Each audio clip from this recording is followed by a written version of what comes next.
Welcome back to Tug of Heart, where we sift, sort, soothe, solve, and hopefully bring some of you along with us. We have a topic today that's going to take up every bit of the time we have. So I'm literally going to forego all of the unessentials and just say like and share Strong Island. Lori, welcome. Hello. I haven't got any time to spare, so I'm just gonna dive right in. Today we're gonna chat a little bit about loneliness, and I was busy. I didn't think I was gonna be able to make it. So let me tell you what I was thinking as I sat down here. I wanted to first clarify that there's a tremendous difference between being alone and loneliness. And the way I see it is loneliness is it's this rare time where what we've accomplished will be a friend and what we've delayed in doing will haunt. But both of those will decide where we go next and with whom.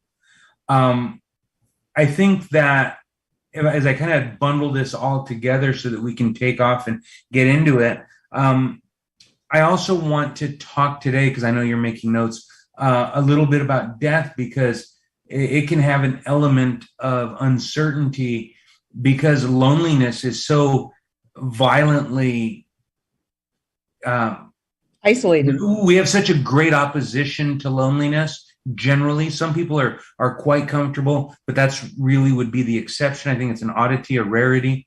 And I think that it's because there's a relationship with loneliness that begins at birth, where we're defenseless and we're codependent, and that makes us believe in the comfort of companionship and anything. So that's kind of that's what we feel. That's our first, our first real experience with loneliness. Probably isn't even really the loneliness, but maybe the codependency. So talk to me, Lori. Okay, like this topic, and I agree there's a difference between loneliness and like being alone, the solitude. And to clarify, I guess, to move forward, I would consider loneliness is the feeling of wanting to escape that feeling of not being connected, where being just alone by choice, that kind of solitude is it's being alone but being peaceful about it, and it's having made a lot of times a choice to be alone for some purpose, because being alone serves plenty of purposes too. A lot of work we can get done alone that can't happen when we're connected with others. And then without knowing exactly where you're headed with death, I would have to agree with you about birth, except that I think when we're born longing for connection, not longing to end that feel, because I don't think we know what it is to not be connected yet. I'm not sure that we can want feel lonely without first having the connection, because it's that absence, right? Not to tangle up for my understanding. The connection for when I kind of look at that in isolation is such because of our codependency. We cannot feed ourselves. We can't clean ourselves. Oh, right. And so when you say connection, I mean, I don't know that it's so much of a connection as much as it is a reliance. It is. Here's the funny thing, because my pause is because you and I are twins. So I've always assumed that there's always been a sense of somebody moving alongside me. And so like birth was like the first time. Creepy. I kicked you before you came to this world. Do you know what I'm saying? So it's like, so I wonder if there was like already a sense of awareness that we were pulled apart from that. But most children, well, twins are very popular now, but at that time, most children were naturally single, so I wonder what the difference was when they came out. That's all I was saying. But without further distraction, tell me about the ultimate, I guess, fear of loneliness in death. That's the ultimate, at least, isolation, right? It's funny because if we were to go back, and I'm not here to school anybody or set straight any facts, but only to talk about what I understand. If we go back to, let's just pick any time in history, okay, Egyptians. Loneliness was so apparent that they were buried with staff. Ooh. So while we may have not identified it or given it a name or even acknowledged it, we knew that we needed something. We didn't want to go alone. You know what's so funny? So did they go alone because of the isolating factor of it, or is it having help, that you need assistance to thrive in different environments, or are they the same? Well, that's a good question, because while they were buried alone in a very unique and glamorous tomb, they still didn't want to be alone. No, I mean, one would think that they wanted to keep loneliness at bay, because they didn't mind being alone, but they didn't want to be lonely. And maybe has more to do with why they buried staff with them, because they didn't bury them with them in the same room or in the same sarcophagus. They buried them within the same structure. So this kind of, when we started, we said there's a huge difference between being alone and being lonely. They couldn't really be alone. I mean, and I'm not even saying, maybe we're going about this all wrong, but I'm saying that we definitely didn't want to go alone. Right. There's something innately frightening about being alone. And I think that comes from just the plain idea that we weren't made to be alone, but to be connected with other humans. Mm-hmm. And so our nature doesn't allow for comfort completely being alone. But that's not to say that there aren't plenty of people comfortable with being alone. And I think for me, with age, I'm a whole lot more comfortable being alone now than at other points in my life. Right. Maybe you just don't like conflict. And you're the source of the I'm conflict. more likely to run into more conflict just on my own. Like that, the inner dialogue going on and stuff. I'm my own worst enemy. So like, it's a distraction is nice. It's a little break from conflict usually. Go ahead. No, I was going to offer up. I remember when I was younger, I had this, it was a real conflict internally, because I felt this need to get out. And then when I was out, I was reminded why I liked being alone. So now we're talking about loneliness, and loneliness, I think we can go ahead and move forward and say it definitely is at a higher level. It is not you can go to the grocery store, you're not alone, but you can be absolutely lonely.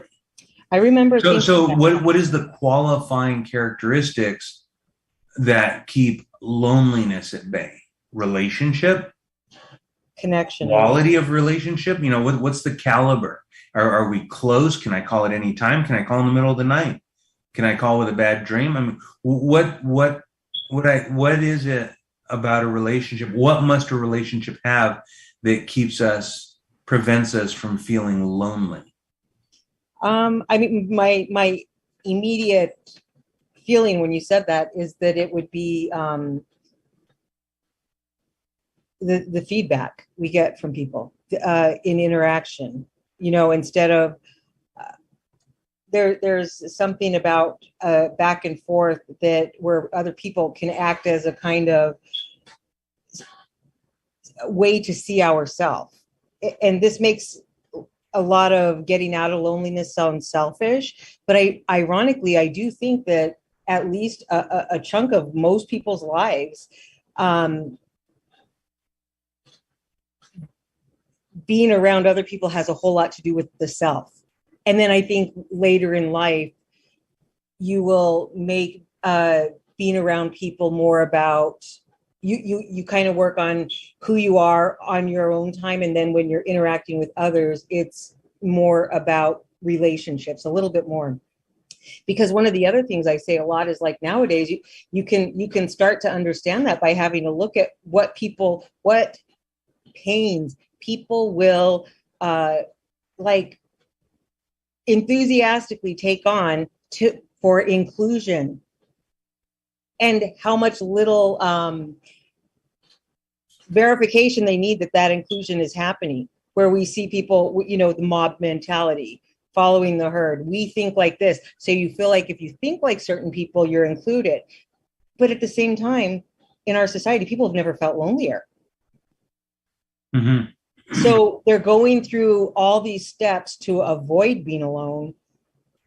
But it's exactly to avoid being alone, or to avoid being lonely? To be lonely. I'm sorry, to avoid being lonely. But if they've been sitting at their computer, I'm glad you said that, clarified that, because so if you're sitting at your computer taking all these steps, you haven't dealt with loneliness necessarily, because in many ways you are still isolated. And to me, one of the most, and I don't know if this is with age, you can tell me for yourself, and maybe you can help me sort out how I feel. But with age, if I would agree with people in a way that went against my heart, but I just like verbally agreed to avoid conflict, like you said, for example. And I was like, yeah, we don't like those people. And I just went along with it. But deep down, I knew like, well, are they that bad? And I kind of thought it to myself, I would find that a little bit lonelier than getting kicked out of a group because I kind of said what I thought. Is that how do you feel about that? Is that with age? Because I don't see that in the young or when I was young. No, it definitely has to be with age. I mean, I remember as a young guy, kind of figuring out myself, and, my first bout of loneliness. Well, I'm glad you said loneliness when you said bout. That's not what I thought you were going to say next. Go ahead. My first bout with loneliness was, I mean, it was a traumatic experience, and to get over it, it was $1.99 a minute with "Are you lonely?" 1-900 "Are you lonely?" I spoke too soon. Yeah, and I'm sure you spent a little time sorting out what's not from the heart. So tell us back what you learned is from the heart now. I think, Lori, it's powerful. I think it's so powerful that it's debilitating for some people. And so, okay, go ahead. Go on. I'm sorry. I think we can joke and we can make light. And as you get older, I don't know that we're better off being alone, or that we're more comfortable being alone, but our coping mechanisms maybe are a little bit better, or we are on a diet, so to speak, where we can get by on less. Mm-hmm. Well, and also it's quality over quantity, right? I mean, with age, don't people kind of shorten their list of friends? Like when you're young, you think you have 10 million friends, and little by little, you learn that maintaining a few very good friendships is actually a work in itself. It takes energy. And so this incredible number of companions or friendships you think you have, we couldn't even really sustain it in a way that a friendship deserves, right? True companionship. I mean, listen, just take a look at Facebook, and I see so many young people half my age, and they've got 20,000, friends, 15,000 friends, and when I started this and I said, I'm kind of looking at it, I said, loneliness is that rare time where what we've accomplished, becomes a friend. What we've done, we're comfortable. Now, I'm not talking about monumental things, in the eyes of society. I'm talking about what's important to you, whether that's your faith, your spiritual relationship, but what you've accomplished becomes a friend. And like what you've left undone is, I mean, that's something to grieve, especially when you're already feeling an involuntary isolation. And maybe that just popped out, but that's actually what I think it is. It is an involuntary isolation because, and maybe that's the difference between being alone. Hey, I'm alone. And being lonely. Loneliness is involuntary. That's a sense of isolation that is beyond your control. Right. You want out. You wanted right. to end at some point. I wanted to point out when you were saying about involuntary isolation, just to kind of try to take with us just a little bit of what's been on our mind. And you pointed out last time that how fast it falls away when we're not talking about it. But we had been talking about our society and a lot of like troubles that we're facing, and we've been getting a little braver about talking about it. And so not to completely redirect the conversation, but in terms of loneliness, we have to remember too, involuntary isolation, the most likely way you can feel like isolated involuntarily is it carries with it a sense of rejection. And to take it the next step, the one thing we can say that the very, very young criminals, at least, okay, we always say it's about poor friendships and this and that, but it's not. The commonality among very young criminals that do extreme things is they felt rejected by society. They were lonely. Lonely kids grow up more often, astronomically so, to be criminals. So, you know, so what is, and then I would ask you that. So what can be done? And who's responsible? Society or them or parents? Where do we look at it? If you were to, this is the beauty of relativity that I'm so enchanted by as we get older. If you look hard enough, everybody has hurt somebody. Right. Mm-hmm. Everybody has violated somebody. And I don't mean this as a punchline, a joke. No, right. One of the rare times. But everybody is a criminal to somebody.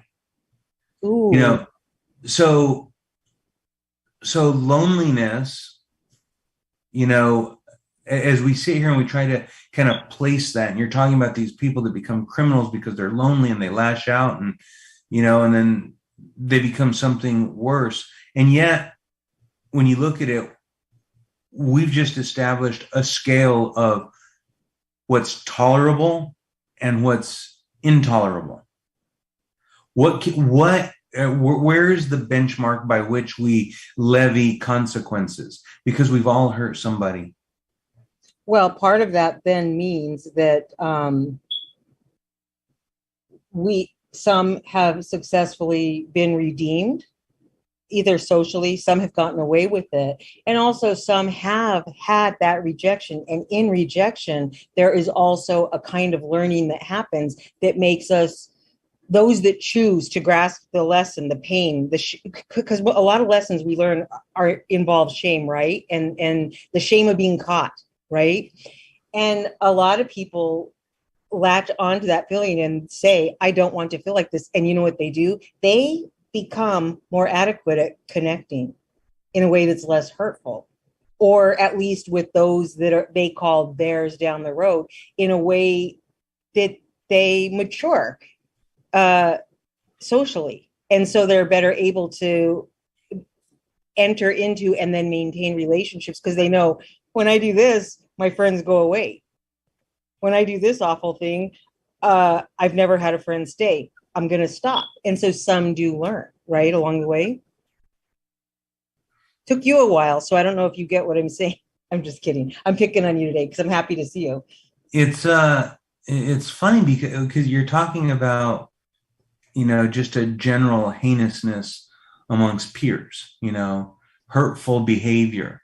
And when we target somebody, and this is kind of what I was talking about, what we're doing is we are just say that, and I'm sure I've done it. And if there is somebody within the sound of my voice that I have isolated or targeted for shaming, I think what I was you, Lori. I think what I was trying to do was trying to inflict upon you loneliness in the hopes that somehow it would garner me friends to combat my own loneliness. Yeah, you're like, hey, let's not belong together. You're like me. Let me convince you. Let's cast her out. Yeah. Which is really, I mean, that's like a literally a living death. You know, it's like you're killing off the friendship. You're denying what was, you know, readily enjoyed. You are. Which is funny because you're saying you would inflict a loneliness to make them join you. And that is No. I'm saying if you're in a group of 10 people and you pick one of the 10 and you get the other 8 to go with you in kind of shaming this person or teasing them or making fun of them, or, you know, you are inflicting loneliness on that one person in the hopes that the remaining 8 will somehow look up to you. You know, I mean, it's a crazy world. Yeah, we're getting too far off. No, I actually think you're just going exactly where you need to tell you the truth, because it's funny that we would do that, because it would point out about a person more their own fear than what they're doing to that person, right? They're doing to that person what they think would be terrible if it done to them. Yeah. For in the name of inclusion, right, and in the name of, you know, putting up a barrier from their own loneliness, you know, that you were saying, going along with the masses to ensure their own loneliness, they were willing to deprive somebody else of their inclusion. I am going to take this, and even if you think it's a tangent, let me just take it one more step, and then you will work back to what you want. But so let's just take these. How they say that groups think now, different generational groups or different political groups or whatever, and when all groups I considered equally, okay, pick your favorite group and imagine them, or pick your worst, whatever is easier for you to do. I'm saying to you and those listening, and what happens when they get into this little like a little frenzied state where they all start calling them out. Hey, I found out 50 years ago, there might have been a second. This one didn't think like us, but he's part of us. And then the next one, and pointing each other out. To what end? What purpose does that serve in keeping them together, instead of saying, hey, I found out this person has also doubted like me. We have more in common than I thought. And yet here we are. You know what I'm saying? So why do we do opposites? Because I don't think you can generate the same energy. You know, the mob mentality is a lot more energetic about something that's wrong than something that's good. You know, you can get a baseball team together and say, all right, guys, and this is probably going to date us because we would never do this day and age, but we would TP a house. Oh, yeah. We can't do that now because TP is very expensive. It is a prized commodity. Well, but it was a lot easier to get everybody to go that way than it was to say, let's go clean up the park. Yeah, I mean, like, so if we take that experience, you know, I mean, that right there tells you, I mean, it's a lot easier to generate an aggressive energy behind the mob mentality when it's something like, we've been wronged, you know, let's go, you know, execute a revenge. Isn't that funny? Because does that ever solve the problem of loneliness? Of course not.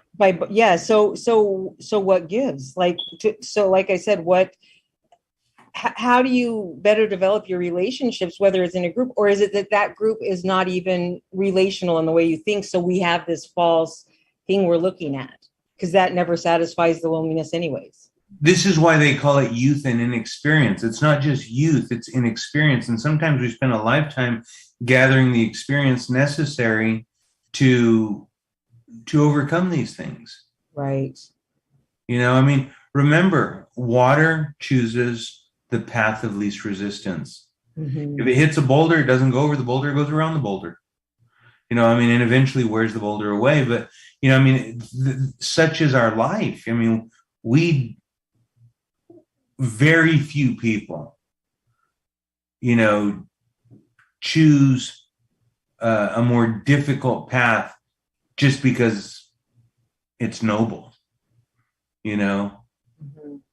It's a low, and I do think choosing the high road is a lot of times choosing a very lonely road. And there's kind of an agreement that has to be made, and maybe that's why they say that, like, well, I don't even know who they is because I've never heard anybody say it, but maybe that's why it seems that the more mature are more likely to self-isolate in the name of some good. There's a gentleman that's got a YouTube channel, and I've probably watched most, if not all, or nearly all of his videos.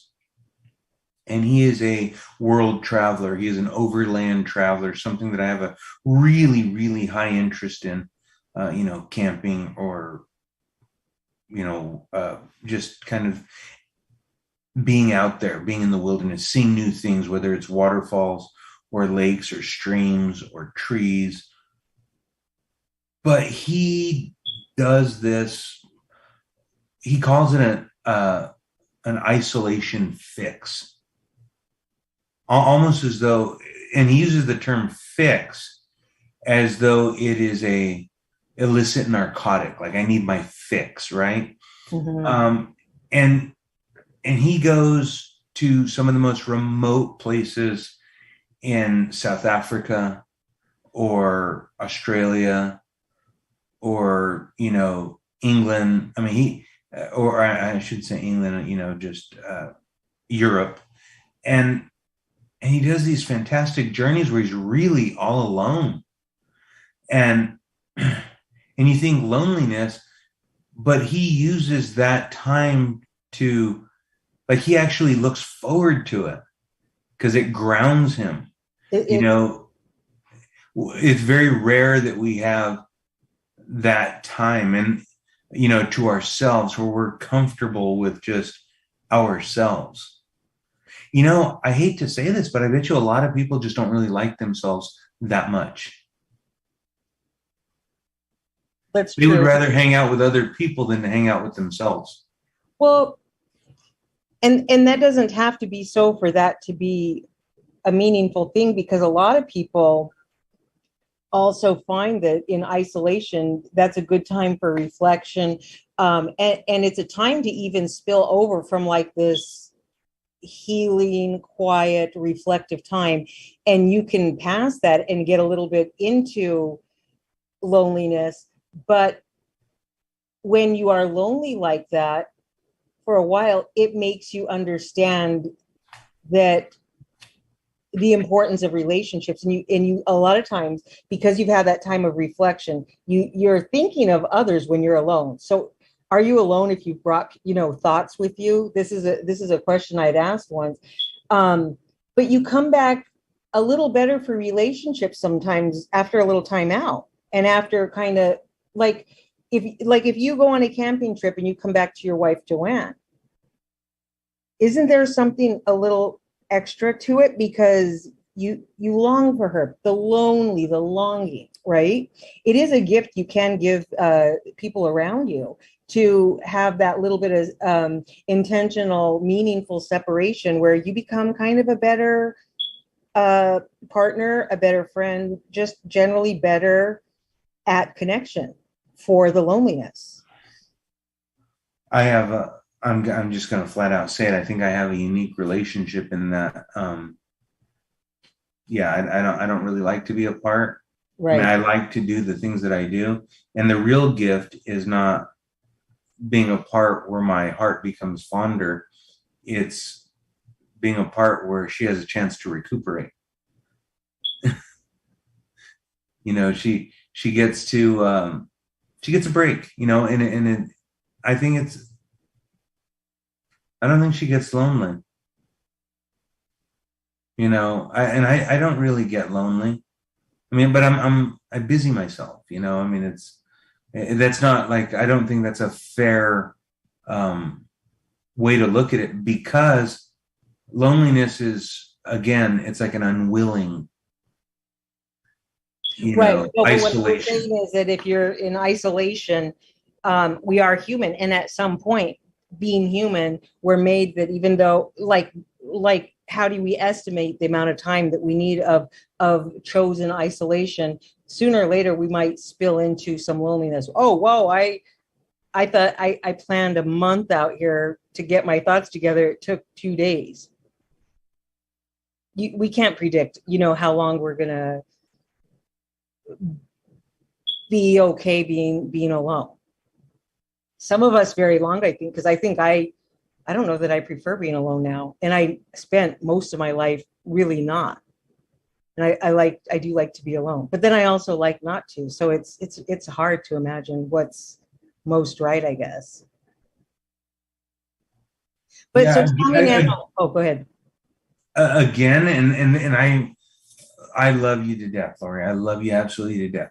But I'm going to tell you that I think your life being since that's the life we're talking about right now, your life. I don't think I don't think you like being alone, and I don't. And you're not very often alone. Of all the people I know, you have more people counting on your presence, your attendance for conversation, for coffee, for crafts, for art, for writing, for reading, I mean, you got just, your cohort is huge. It's not even a cohort, it's more a community. But, but I think that is a mechanical coping mechanism for loneliness because there is a loneliness with the passing of Seth that is again unwilling. Right.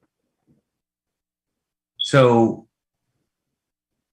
I don't know why I feel so clear about it, but I really do. I feel like clear about this because for the longest time you were somewhat just a voluntary sequestering of yourself from the world. And then you kind of came out and I don't know if that loneliness got too uncomfortable, too loud. The silence was just too loud. And then you started like,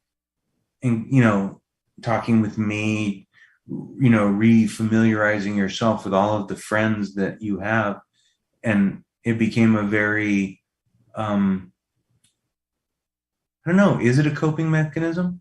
I don't know, because it's also Because you're rarely alone. right.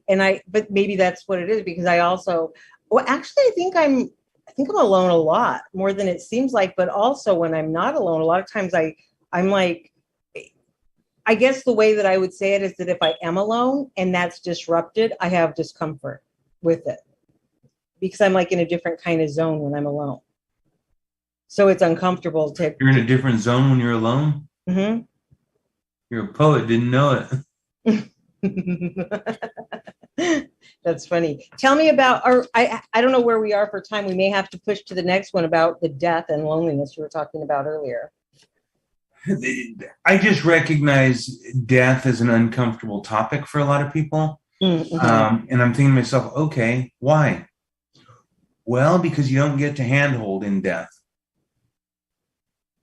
I mean, you can handhold up to the point of death, but you can't handhold beyond that. Right.